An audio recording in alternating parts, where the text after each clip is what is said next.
माँ की ममता। एक छोटे से कस्बे में समीर नाम का एक लड़का रहता था। बचपन में ही पिता की मृत्यु हो जाने के कारण परिवार की आर्थिक स्थिति बड़ी दयनीय थी। समीर की माँ कुछ पढ़ी लिखी जरूर थी, लेकिन उतनी पढ़ाई से नौकरी कहाँ मिलने वाली थी।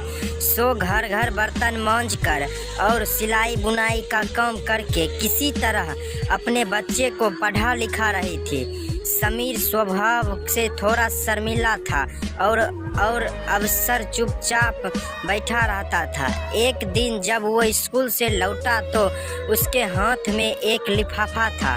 उसने माँ को लिफाफा पकड़ाते हुए कहा, माँ, मास्टर साहब ने तुम्हारे लिए ये चिट्ठी भेजी है, जरा देखो तो इसमें क्या लिखा है। माँ ने मन ही मन चिट्ठी पढ़ी और मुस्कुरा कर बोली, बेटा, इसमें लिखा है कि आपका बेटा काफ़ी होशियार है।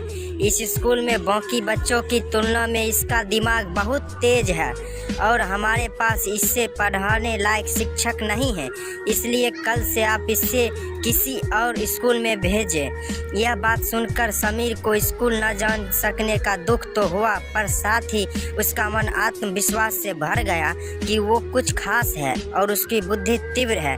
माँ ने उसका दाखिला एक अन्य स्कूल में करा दिया। समय बीतने लगा। समीर ने खूब मेहनत से पढ़ाई की। आगे चलकर उसने सिविल सर्विस परीक्षा भी पास की और आईएएस ऑफिसर बन गया। समीर की माँ अब बूढ़ी हो चुकी थी और कई दिन से बीमार भी चल रही थी और एक दिन अचानक उनकी मृत्यु हो गई।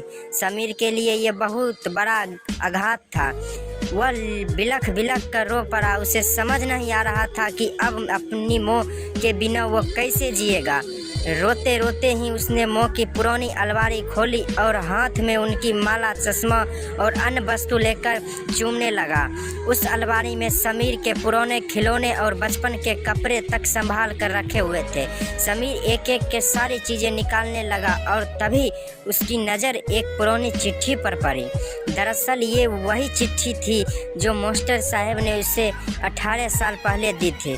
नम आँखों से समीर उसे पढ़ने लगा। आदरणीय अभिभावक, आपको बताते हुए हमें अफसोस हो रहा है कि आपका बेटा समीर पढ़ाई में बेहद कमज़ोर है और खेल कूद में भी भाग नहीं लेता है। जान पड़ता है कि उम्र के हिसाब से समीर की बुद्धि विकसित नहीं हो पाई है, अतः हम आपसे इस अपने विद्यालय में पढ़ाने में असमर्थ हैं। आपसे निवेदन है कि समीर का दाखिल किसी मंद बुद्धि विद्यालय में कराएं अथवा खुद घर पर रख कर इसे पढ़ाएं। सादर प्रिंसिपल। समीर जानता था कि भले अब उसकी माँ इस दुनिया में नहीं रही, पर वो जहाँ भी रहे उनकी ममता, उनका आशीर्वाद सदा उस पर बना रहेगा। माँ से बढ़कर त्याग और तपस्या की मूर्त भला और कौन हो सकता है। हम पढ़ लिख ले, बड़े होकर कुछ बन जाए, इसके लिए वे चुपचाप न जाने कितनी कुर्बानियाँ देती है। अपनी ज़रूरतें मारकर हमारे शौक़ पूरा करती है। यहाँ तक कि संतान बुरा व्यवहार करे तो भी माँ उसका भला ही सोचती है। सचमुच माँ जैसा कोई नहीं हो सकता है इस दुनिया में। तो दोस्तों, ये वीडियो आपको कैसा लगा कमेंट करके ज़रूर बताइए। अगर अच्छा लगा होगा तो हमारे चैनल को सब्सक्राइब करना ना भूलें और वीडियो को लाइक शेयर ज़रूर करें। फिर मिलते हैं अगले वीडियो में, तब तक के लिए जय हिंद।